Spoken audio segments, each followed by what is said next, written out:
So this is Icke Park, formerly known as Liberty Square, apparently, very appropriate. And this is the scene where, in the early hours of this morning, the Occupy protesters were removed by the police. And this place is crawling with police. And that bloody whistle they bloody have, I don't know, keeps them happy, I suppose. Let's see what's going on.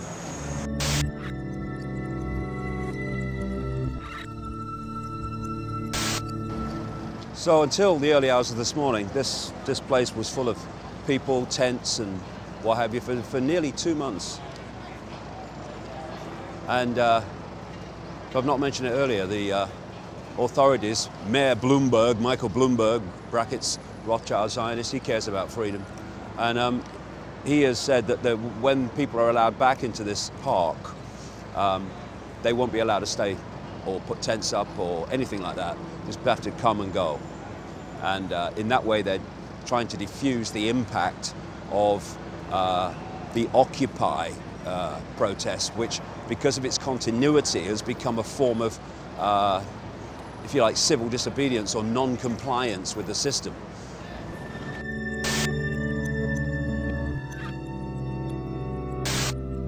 See, situation we're here, we've got the park, and all in the park are all the police and all the luminous jackets, and then walking around the outside of the park, particularly at the end there, are all the demonstrators that have been thrown out. And it really is a classic, like, scene of us and them, capturing the us and them world that we live in. Like, the area here is controlled by the uniforms that represent the state, that represent the system, that represent everything from banking to corporations and everything that takes and gives nothing back to the people and lets them have the crumbs from the table, even if that with a lot of people. And all the people are on the outside, kept out of the, if you like, inner sanctum, which is how this whole frickin' system works. And it's a scene that really encaptures the way the system works, where the few, what the people here call the 1%, dominate everywhere that can bring the finance, the money and the power, and the people are just there on the outside, kept on the perimeter, stay out of here, and just take the crumbs you can get that we might let drop every now and again.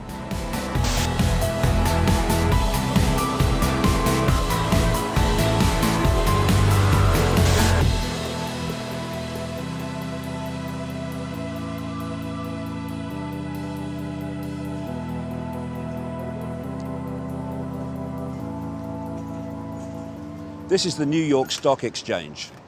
It's in the Wall Street area. It's in New York, but it could quite easily be in Las Vegas. You know, I could be standing here as an economics correspondent, and behind me could be the blackjack tables and all the other stuff, and the one-armed bandits. And I could be reporting on whether blackjack's doing well today, or whether some other form of gambling in Las Vegas is doing well today. Oh no, not so good, not so good on the old the card tables today. You know, the takings were down, and oh my goodness me, how will people react to that? Because that's what it is. This is a casino, just like the stock exchange in the City of London or anywhere else. These guys come and they bet on the lives, the livelihoods of people all over the world, the poorest people in the frickin' world. They come here and they bet that if this happens that's not very good for them, well, they'll win their bloody bet. You know, they'll bet on anything. They'll bet on countries going down, so that these credit ratings agencies like Moody's and Standard & Poor's and Fitch, they then credit rate countries on whether they should have this percent or this AAA or whatever it is. And if you know what those credit rating agencies are going to do, because you're involved with them, then you can then bet that this country's credit rating is going to be lowered, because you know it's going to be lowered, and you win your bloody bet. That's what it is. It's like going to Las Vegas, knowing the tables are rigged, but in your favor. That's what this is, and it's what is happening all over the world. And it's utterly, utterly grotesque, because this place alone, never mind the stock exchange in the City of London, this place alone in its disgusting history has cost the lives of hundreds of millions, if not billions of people. because of the effect the decisions and the gambling and the manipulation and the corruption in this place has had on the lives of some of the poorest people on planet Earth. No wonder people are sick of it. It's about time they bloody were. You were here from what, September 17th? Yeah, I got here the very first night. What made you come to start with? Just the system is so screwed up. I don't even know where to start. You know, there's so many issues. Absolutely. But I wanted to come here to try to make a change somehow. At least making a statement that we're not having it, yeah, or that we know that the system is what it is. Right, exactly. That's the start, isn't it? Yes. So what's it been like being here through this period? Things changed so much. In the beginning, we were a small group. I think we were about 60 people the first night. Right. And we made it through the first couple nights. We stayed awake all night, so we were up for days because we weren't sure what was going to happen at that point. Right. And after that, it just grew and grew and grew until the whole park was full. I actually had the first structure down there that I built with tarps and inner tubes. Right. So it didn't really look like a structure, so it didn't get kicked down, but all my neighbors always got kicked down. So we really fought for that space. And yeah, we're protesting every day, doing marches. That really started to dwindle because people were getting arrested all the time and brutally beaten for no reason. Right. Just peaceful protesting, and people would get beaten and arrested for absolutely no reason. So the marches continued, but less people participated in them. Right, okay. After, you know, that was going on. And then there were a few times when the police came in and were really brutal with people, especially in the beginning. Like the first rainstorm, we were trying to make it through that, and you know, we were just trying to cover the computers with tarps and things like that, and they came in and they beat people really bad and broke somebody's arm, knocked out a tooth. Some of the energy, I'm not saying all, but some of the energy coming off these policemen is basically, I want to fight. Yeah. I want it to kick off. Yeah. And the interesting thing is, David, that in the beginning, there were some really nice cops, nice guys, because they're not all bad. Absolutely. And these guys that would talk to us, they would just get transferred out. Like, that was it. They'd last for a couple hours, and if they showed any sympathy at all, they just got transferred right away. So actually, to be honest, that this movement, they weren't really aware of what they were fighting. Right. They were so into Wall Street, Wall Street, Wall Street, and a lot of people didn't realize it's global. Yeah. And this has been planned for hundreds, if not thousands of years. Absolutely.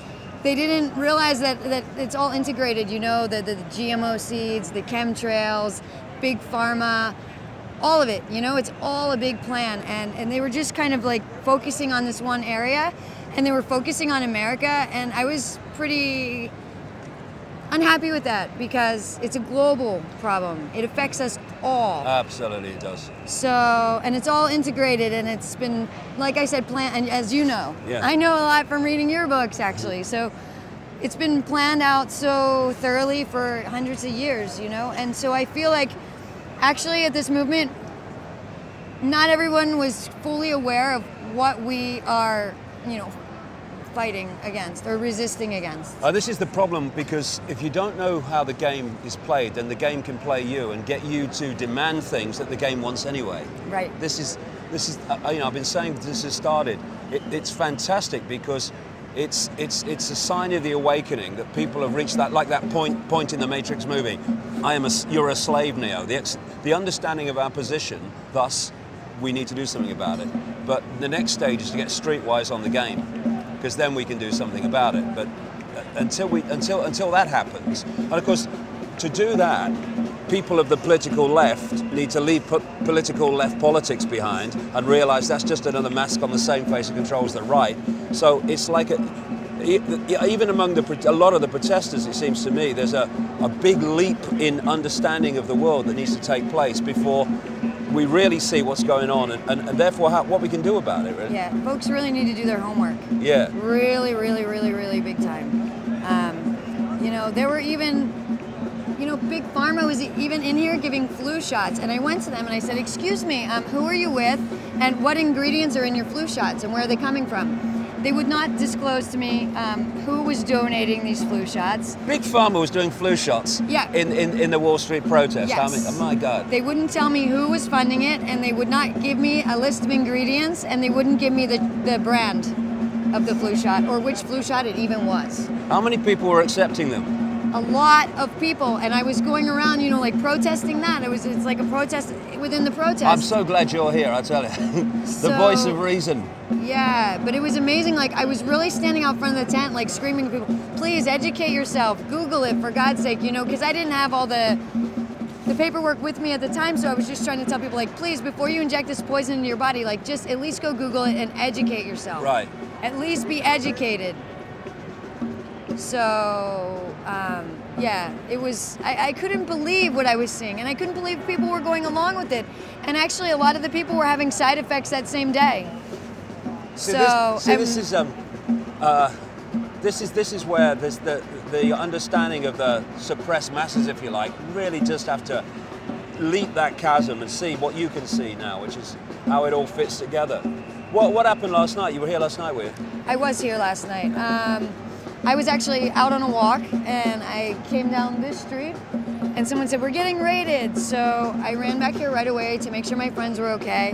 And I tried to save, I tried to get out as few things that I could, like a tent, sleeping bags, tarps, so that we could rebuild if they took all of our stuff. So I managed to get out with a few things to keep a couple people dry and warm. That's about it. Everybody basically lost everything. What was the attitude of the police when they came in? They were very hostile, and they were very violent. You know, they were looking for a fight. You know, they weren't looking to be peaceful or work it out. They wanted to come in and they wanted to break everything and break anybody that got in their way. Yeah. This is, I've been saying while we've been here today, they're recruiting that personality type now on purpose for this very situation, because their plan is to make things so bad, well, they've reached it already, but make things so bad that, that they know there's going to be a big reaction. And they've been preparing for it for decades by recruiting, in effect, psychopaths and narcissists into the uniformed professions to replace the old school type. Right. And because, you know, this, you quite rightly, as you said a few minutes ago, this has been planned for such a long time, and it's not, you know, this is the thing that people need to understand. These events are not random. They're part of a carefully orchestrated blueprint. And if you don't understand that, then you can get caught in thinking it's all random and off the cuff when it's coldly calculated. And I also feel like what went on here is a big distraction. There was no education. Like, I wanted to do alternative history, you know, all kind of different education, and there wasn't education in the park, and I feel like they were focusing on this one main thing, and I feel like the whole thing was a distraction. A really big distraction from the important points. Do you feel that that at least some of this has been orchestrated by the very people that they're protesters against? Yes, and I believe this raid last night was allowed to happen. I don't have any proof of that. It's something I feel. It's just that, you know, some of the organizations that I've been watching that have been, you know, oh yes, we support them and all that stuff, so many of them are either funded directly by or indirectly by through other organizations. George Soros, you know, and George Soros specializes in his network, which includes the Open Society Institute, the International Crisis Group, on triggering public protest around the world. Like, they were behind the one in Egypt, they were behind the ones in Eastern Europe. I'm so tired of hearing this conspiracy theory. And the idea is to get people to protest and then demand that things change in the way the system wants it to change. Right. And if, like that guy, you don't understand how the game works, it plays you. And this is what we're dealing with a lot of the time in here. You know, when you try to educate people, this is what you get. Yeah, exactly. So it's really hard because a lot of these folks, most of these folks are indoctrinated. Yeah. They don't have true education, they have indoctrination. Which is what education is. And the thing is, you see, that that people like this guy are thinking is, I've genuinely come here. Well, yes, virtually everyone's genuinely come here. Right. But what force is manipulating the way you see the protest and the way the protest needs to go? That's the thing. And if you don't understand the game, then you become manipulatable. When you know the game, and they're saying, you know, pushing you to call for world government and stuff to overcome the banks, then you go, but the world government's exactly what you've been working for hundreds of years for. So you can see that you're being pushed in a direction that those you're protesting against want. But if you don't know the game, you can think, yeah, world government, good idea, stop the banks. And you then demand what the bloody banks want. And you'd be really surprised when you drop the name World Bank, how many people didn't even know what I was talking about. Yeah. I mean, it's shocking, really. Yeah, this is the next stage that we need to go to. People understanding what they're dealing with. Because while Absolutely. they perceive Tea Party on the right, this protest on the left, Republicans and Democrats, they're missing the point that we're dealing with a one-party state. Right. It was all in my wallet. Right now I'm a vagrant and apparently I can go to jail because I have no identification. What happened last night, mate? It's fucking ridiculous. What happened last night? Last night I'm sleeping in my tent and at about 1 o'clock in the morning I heard screaming and yelling and all kinds of shit, commotion, people screaming, cops running around in riot gear, chasing people. They were smoking cigars, laughing. Well, the cops were. The cops were. Yeah. And like they're telling us to get out, leave, or you're gonna get arrested. I have a puppy. I have a little, like pretty much newborn puppy, so I had to leave. I can't let my dog get in danger. Sure. But I had to leave so fast that I wasn't able to grab all my gear, my wallet, my medication for my PTSD, all my identification. Everything I have is gone. They've taken it all. They've taken it all and threw it out. I was reading this morning that they piled all the stuff of people's up in piles and then just shipped it out. Just threw it out. Yeah. Threw it out. My And- sleeping bags, my gear. There's some violence breaking out in the centre there. When I say violence broke out, well, I think a protester went into the park and a ludicrous number of policemen jumped him. Yeah, it seems what the fella did was go into the centre of the park carrying an American flag, symbolising, obviously, this isn't this supposed to mean something? And the mob grabbed him, and he's gone off to jail now. See behind me here, you've got all these people in uniform and luminous jackets. I'm sure luminous jackets are bloody breeding. Anyway, they are people who think they have power, but they have no power whatsoever. They are merely animating a uniform which has the power, which is an extension of the state. And when they take the uniform off or get another job, they have no power. Someone else comes in, takes it on, and the uniform still is the power. And they're in prison too.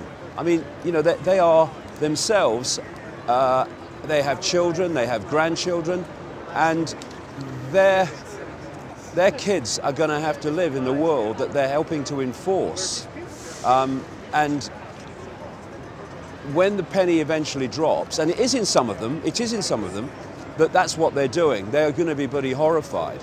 And then there's the other kind of police now, where they use things like biometric testing, which are like job application forms that glean someone's personality. And they're looking for the psychopaths and the narcissists. And both of those personality traits have something in common. No empathy, no emotional consequences for their actions in terms of the way they impact upon others. And as a result of that, we've seen this gathering brutality among police and law enforcement all over the world, not least in America during these Occupy protests. But these people are prisoners. They're told what to do, they're told what to think, and they're enforcing a system which their children and grandchildren are going to have to live in. It's tragic that some of them might wake up eventually. They arrested 200 people here last night.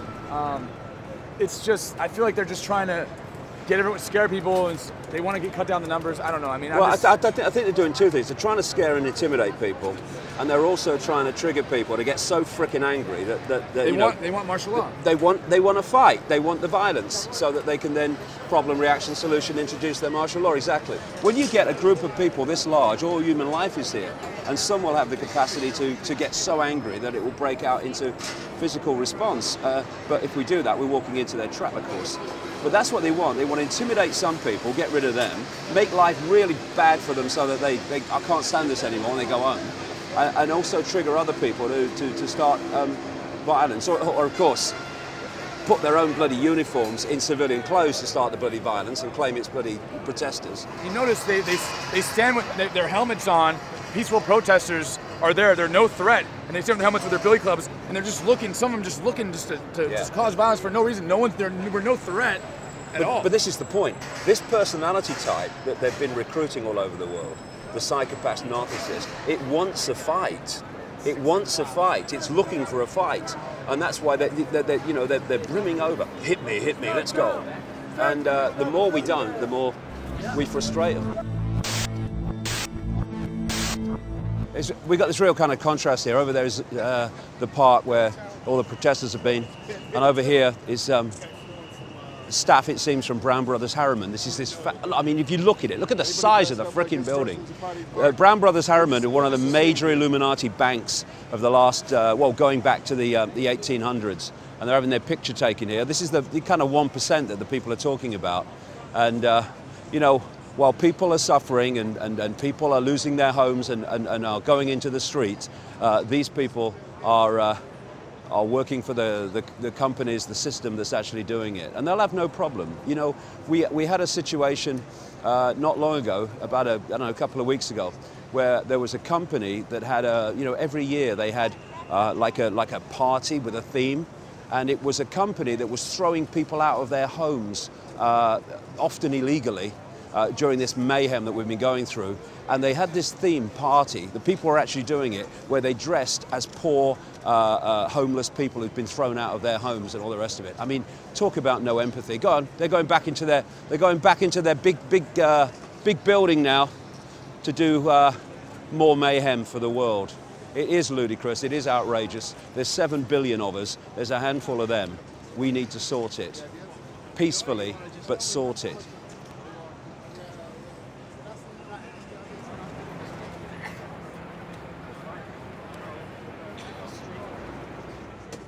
Morning, it's a damp New York morning. It's November the 16th, and it's one day before the 2-month anniversary of the occupation here in the park.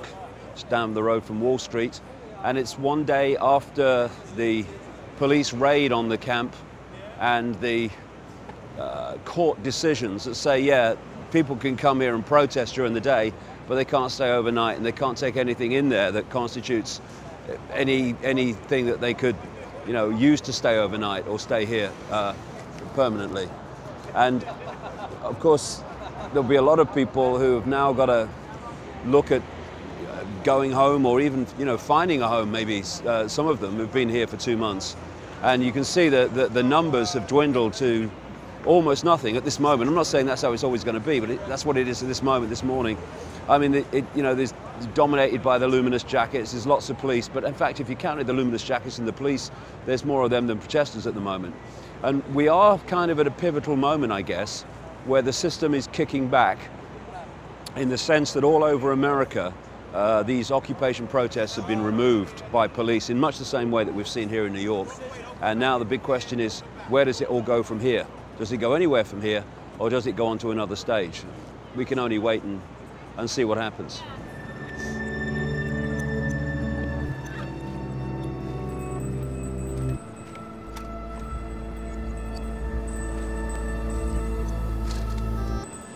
Well, I'm standing here now in kind of the center area of Wall Street, and behind me is this building, and George Washington, the first president, in the background, where the first inauguration took place. And of course, George Washington was a massively high Freemason.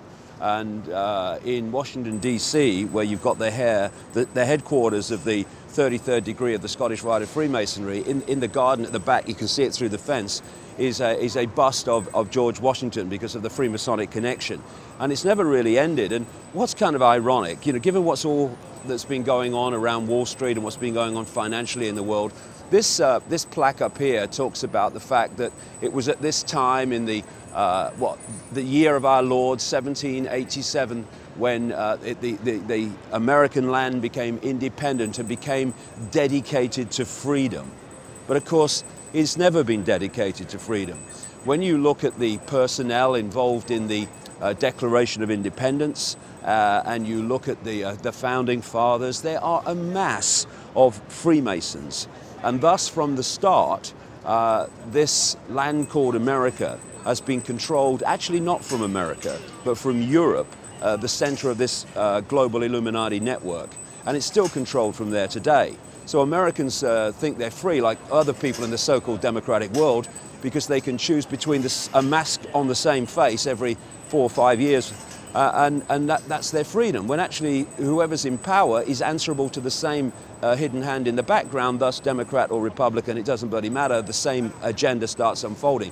And really, we've been given such a kick up the backside in relation to that by the election of Barack Obama, because, you know, in American history, maybe even political history, anywhere, could anyone claim to have been different, to be about change and all the rest of it? And then what happened? It turned out to be business as usual. Why? Because you tell people what they want to hear to get elected, and once you're in, you do what was always going to happen all along, which is you're going to follow the agenda of the people that put you in there with the vast bucks, as they say here, that are needed to go behind you to become president. And here we are in the center of Wall Street with a plaque and a so-called place standing for freedom, when the buildings all around here are the very, very buildings occupied by the very, very people and the very, very force, not least dominated by the House of Rothschild and Rockefeller, that have actually systematically denied freedom, not just to the land of America, but to the world, along with places like the City of London. And this is a place where it already all comes together. The freaking illusion of freedom. This is the land of the free. If only it was. And that which has taken, to a very large extent, freedom away. It's, I would call this bullshit square. Very appropriate.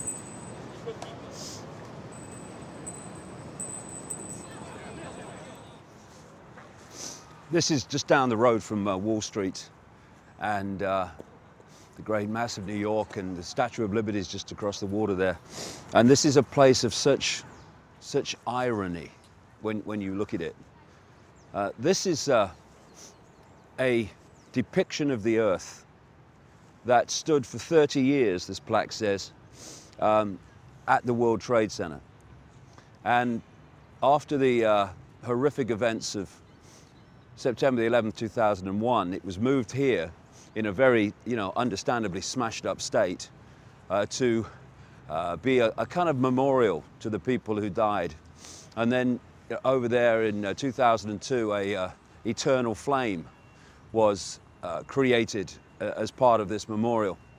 Well, how ironic it is that since September the 11th, of course, an inside job engineered by people who have the eternal flame, the Illuminati flame, as one of their major symbols. This, symbolically and literally, is what's happened to the Earth. It's been smashed up by justification of more and more surveillance, more and more control, Patriot Act, the increasing police state, war on terror, invading countries and slaughtering untold numbers of people, usually with brown faces. And it's been justified by what happened that day. That's where it triggered and where it all started. And it says here that this was called the Sphere, and it says here that it is about the spirit, the indestructible spirit of this country. Ironically, the things that have happened justified by 9/11 right up to this day in New York have been designed to destroy that supposedly indestructible spirit and bring the American people to their knees militarily and economically. It's like I say, you can see it in one way, but from another perspective, this is just a great mass of irony and contradiction.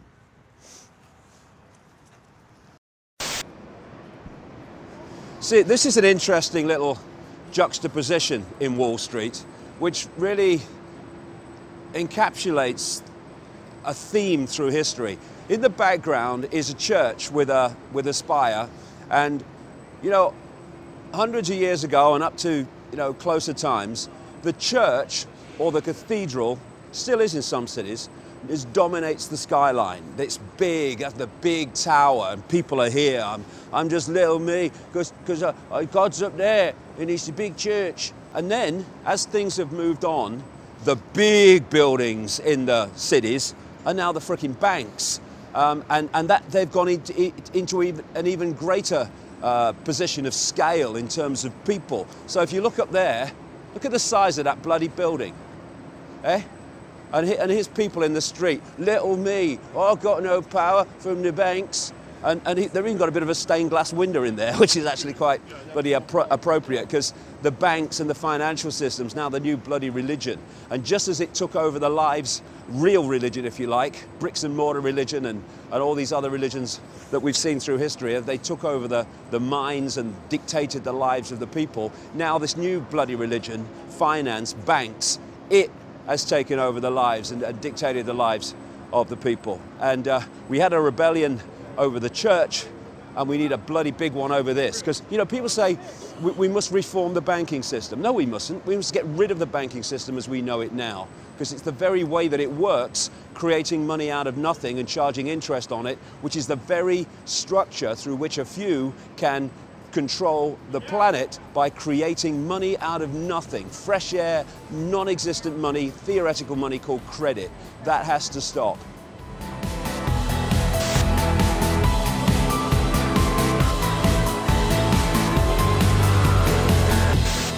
It's now the morning of September 17th, 2 days after the night raid, and it's the 2-month anniversary of when this Wall Street Occupy protest began. And my goodness me, the protesters, which got a bit scattered yesterday after the raid, my goodness me, they've come back with a vengeance. I really do admire their tenacity. And this place is teeming, but teeming with police. I've never seen so many police officers in one place anywhere in the world at any one time. So what happened this morning? There's a protest down Wall Street. Yeah, I mean, pretty much everyone tried to block up all the entrances to Wall Street to try to delay the opening, and I guess they succeeded with that, correct? Yeah, they blocked 4 separate entranceways, and they delayed it by like 30 minutes. And then we kind of came around late, a little bit later, because we got here a little bit later, and we were down, what was that, William and Beaver, and everyone's just hanging out. And just kind of being very peaceful, and then all the police just came out with the sound weapon and got on and said, "Please disperse the area. This is an unlawful assembly." And we weren't doing anything illegal. And then they just didn't even give us a second. They just said, "Everyone's moving back to the sidewalk," and they just came in with force. They're asking for IDs to walk down the streets in New York City. We are living in Nazi Germany. Papers, please. It's insane. I can't believe this is really happening.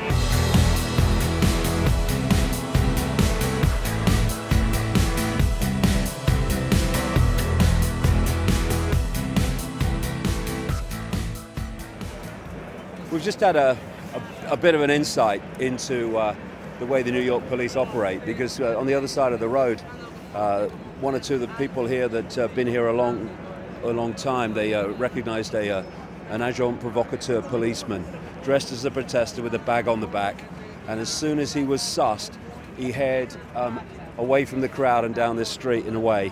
And it's absolutely disgusting that we have people, so-called protectors of the public, who are putting people in there to cause trouble, to then defame and degrade what these people are doing peacefully. Absolutely disgusting. And they've got children and grandchildren, and they're building the frickin' world and actually trying to discredit people who are trying to give those children and grandchildren a better world than they're going to have if it goes on as it is. Disgusting. You ought to be ashamed of yourself.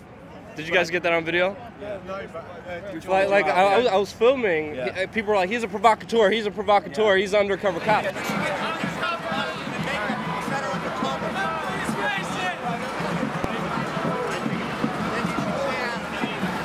I started filming him, came over and like bumped me like really hard. Yeah, he came over, right?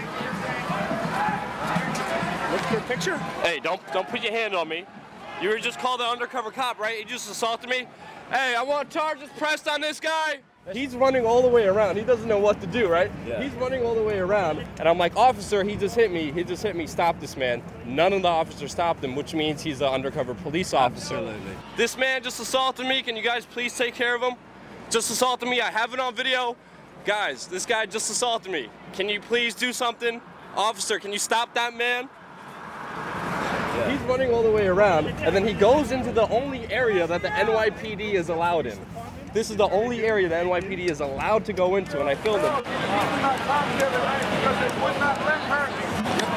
Walking where only the NYPD could walk to. That gentleman that put his hands on me, I have it on video, guys, right there. The guy in the book bag. I have it on video. Can I please talk to a police officer, please? I mean, it turns my stomach that anyone could even do this. Yeah, openly a police officer walked into the only area where police, like you see that pendant area? Yeah. There's nobody else is allowed to be in that little area except police officers. He just straight plainclothes walked in right in there. Here's a news van, all-seeing eye on the side, how appropriate. In the end, if you go up the pyramid, all these major news organizations are owned by the same people and take the same line every day. They stand there, the cameras are fixed, and then about maybe once an hour, maybe more than once an hour, in this rolling news, ludicrous bloody system they have, they tell bullshit to the camera, to a newsreader who's asking them questions who knows shit about what's going on here. It's a laugh, really, if it was so pathetic.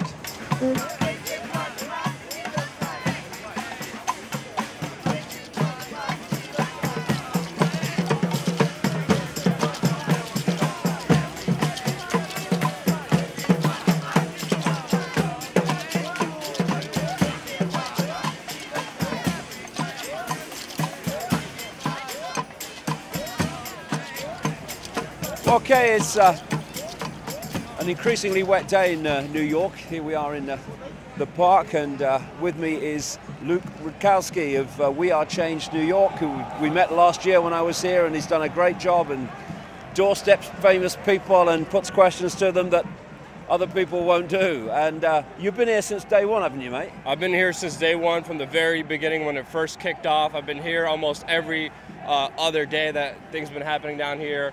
As we see, there's a commotion right now with the police officers. The police have really not been behaving like they should. It says serve and protect. All they've been doing is beating and pepper spraying people who, not only people who are here to protest, but even me as a journalist who's covering everything that's happening here outside of protesting, just documenting. I got personally maced. I got a nightstick to the gut a couple times. I got a horse that stepped on me. I got shoved and pushed to the floor. And all I'm here to try to do is to document and show the world what's happening here and try to get the real inside story here. I've said to a number of people, looking around, there are definitely some police officers that just want to fight. They're just looking for a battle. Oh, they're definitely looking, just to instigate. This movement, what intrigues me about it very much, it's a non-violent, peaceful movement, peaceful resistance like Martin Luther King and Gandhi. Just the same, pretty much the same principles behind We Are Change are the same principles being practiced here and exemplified. So these people are trying to take this country back in a peaceful manner, because everybody's been talking about the riots, the class wars that are going to come. These people are trying to prevent all that from happening. They're trying to prevent people from fighting people, and they're trying to bring everybody together. That's what really intrigues me and makes me want to be out here every single day to find out more about it, to expose how this is really breaking down. And to me, this is really an historic moment. And I know many people have their different thoughts and ideologies behind this. They say it's co-opted or not. What makes me sure that it's not is because of the horizontal process, because of all the different groups of people here. I've been here when other groups tried to take this over for more government system, for more taxes, more government regulation, more government jobs. I've been here, but they failed. And because of this horizontal democratic process. And seeing this from the first time I was here since day one, Yahoo censored them, Twitter censored them, the mainstream media censored them until they couldn't any longer, because the people were talking about it. Everybody on YouTube, everybody on the internet was talking about how the police are pepper spraying women after cattling them in nets. Yeah. So it's something the mainstream media now has to cover. And again, I have to say, this movement hasn't been co-opted yet, but many attempts have been made by the Democratic Obama Party to try to take this over as a re-election campaign, and they failed. That's the point, that if you can't ignore something, the point comes when you think, well, if we can't ignore it, it's not going away, we'll take it over. Yeah. And that's the really important thing that it's not allowed to happen. Exactly. They did it to the Tea Party. Tea Party was grassroots. Started out with Not 11 Truthers and Ron Paulers, and then it was taken over by the Republican Party with Sarah Palin and Glenn Beck. What we just saw here a couple days ago is that they failed to co-opt us. So now that they failed to co-opt us for their own means, their own agenda, they squash it. They want to destroy it, and that's what we've seen, a federal government meeting up with 18 mayors on a conference call to try to squash this movement and destroy it.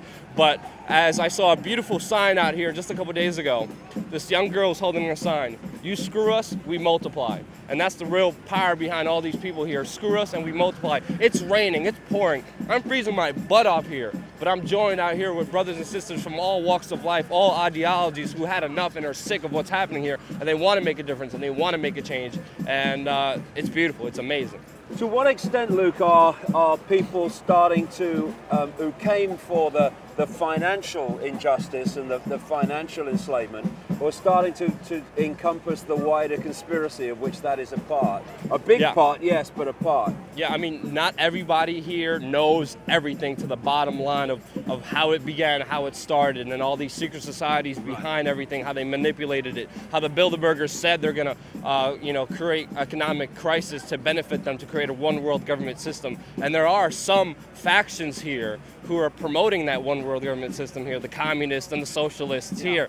But there's also other people like libertarians, like Ron Paulers, Not 11 Truthers, and the Fedders. And also, and that's two little wings here that are very different from each other.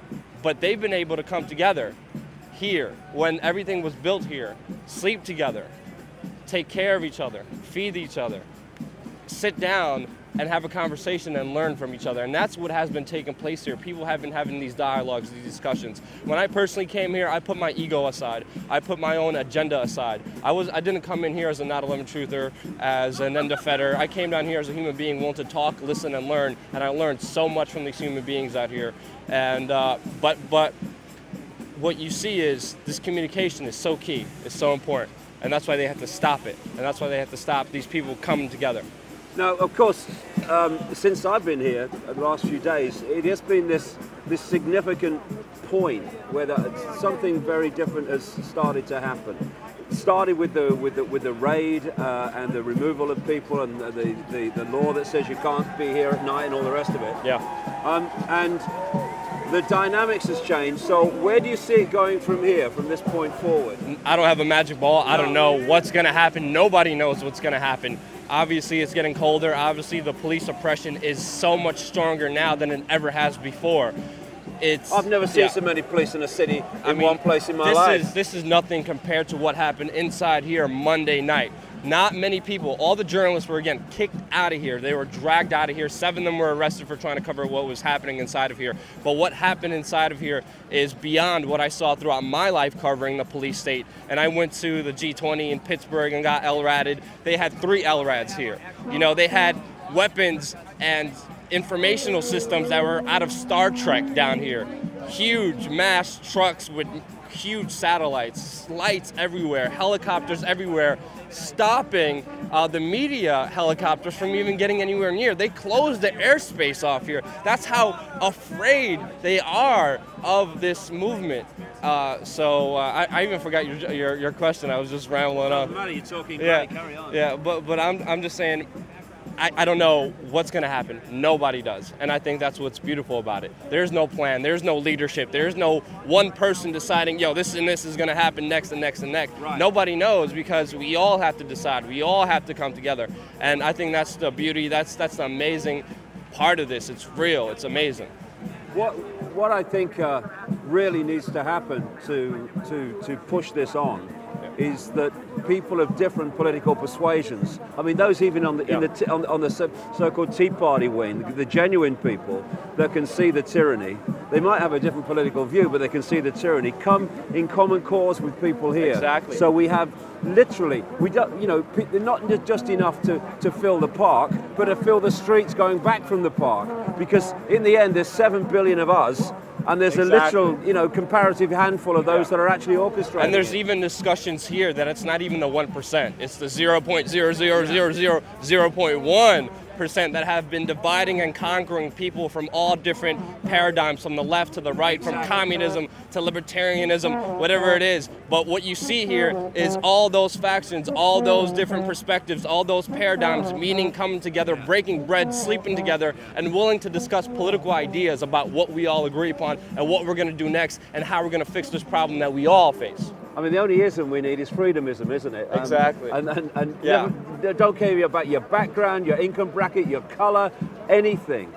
Because we're all targets and we need to come together, or we get divided and rolled into this police state that's, I mean, you know... It's already coming, it's already here. Yeah, it's here right now. It's here now, and it's just a case of how far we're going to let it go in. I mean, George Orwell would be standing here now, shaking his head. Yeah, George Washington rolling over in his not grave right not now. only saying "I told you so," but saying "I didn't realise it would be quite like that this." bad, yeah. It's going beyond 1984, where they want to take us. And we've seen that, and we've seen the Big Brother Society being set up here. But a beautiful sign I saw, it was like, just a couple days ago, when I was walking through here, when the camp was still here, there was like, "Dear NYPD, you're live. The whole world is viewing you on our live stream. Say hi."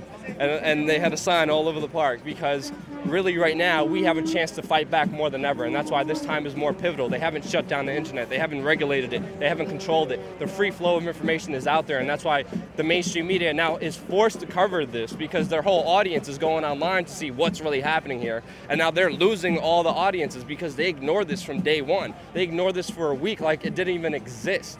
I mean, Oakland shut down its entire city, but the mainstream media is still trying to like not mention it and not even bring attention to it. But what we've seen them trying to do is slander and try to destroy this movement from the inside by giving key time and key positions to some of the people who have their own agendas here, and making it seem like it's all of us when it's not. I was going to come to that. I mean, you've got obviously agent provocateurs here to cause trouble. To that's blame definitely everybody. without a problem. Yeah, and then you've got the not adjunct provocateurs, but just the average retard, drunk, alcoholic who may come down here. But like you've just mentioned, you've got the like political version of agent provocateurs, which are people that the mainstream media give time to, who are claiming to represent what people are saying here when it's just representing their own agenda. How much of that is going on? Tremendous amount of that. I mean, there's been many instances. I'm not going to name names. I'm not going to name different news organizations, but they've been giving play to the socialists here. There's a group called the Young Democratic Socialists, and they wanted demands for more government jobs, more government regulations, and more government taxes here. Everybody here freaked out against them, but they're trying to play it off like, yeah, they're the spokespeople for Occupy Wall Street, when they're not. But they only haven't been doing that. They've been going after the mentally deranged people here that even some newspapers reported the NYPD sends mentally incapable people here, drunks, alcoholics here, to live here. And they've been sending them, they've been going all throughout the parks and sending them here. This is actually reported by the New York Post, in order to break us up, in order to divide us, in order when an average person comes down here, sees this like rabble-rouser. And the mainstream media has been pretty much focusing on those mentally incapable people who are alcoholics, who are dependent on some kind of drug, who only come here to have the food and have the clothing and not participate in the General Assembly, not participate in the working groups and the committees here that are trying to build something on their own. And that tells you something. That tells you they're terrified of where this could go. Exactly. I tell you, I love the frickin' energy here. It's fantastic. You know, it's this what I call the non-comply dance. We've even got music for it now. Resistance, the spirit is in the air right now. The spirit of we're not having it anymore. Exactly. And you know, you've done a great job, Luke. You've done a great job here. And it's really great to be here, to feel this energy. Information and knowledge is key, and that's why we have to keep talking together, keep communicating. Even if you disagree with somebody, you know, I still call them a brother or sister, and I'm still willing to listen and try to learn from them. And I've been able, you know, even communists, I've been able to sit down with them and become friends with them. Even though we come from totally different political ideologies, but we have those discussions, and we come together, and we're here facing the police together. Well, it's interesting. You know what that pastor said in Nazi Germany? First they came for the Jews, I was not a Jew, so I did nothing. Then they came for the communists, and I was not a communist, I did nothing. Then he came for the trade unionists, I was not a trade unionist, and I did nothing. It's this divide and rule that they're desperate for. You know, what you're saying is that those barriers are falling, and that's just what we need. Unity is key. Yeah, the unity is elites key. are not even united themselves, Yeah. and that's why we don't have a new world order. That's why we won't have a one world government now, because they're still arguing and vying for power in different factions. Now, the key to success is who's going to get unity first. The few 15 families that rule everything, or all of us. And it's a race to the finish of who's going to come together first, and whoever does is going to win. I'll see you at the line, mate. I'll be here, brother. Good seeing you. Cheers, Thank mate. you Good so to see much. you. See you too, man.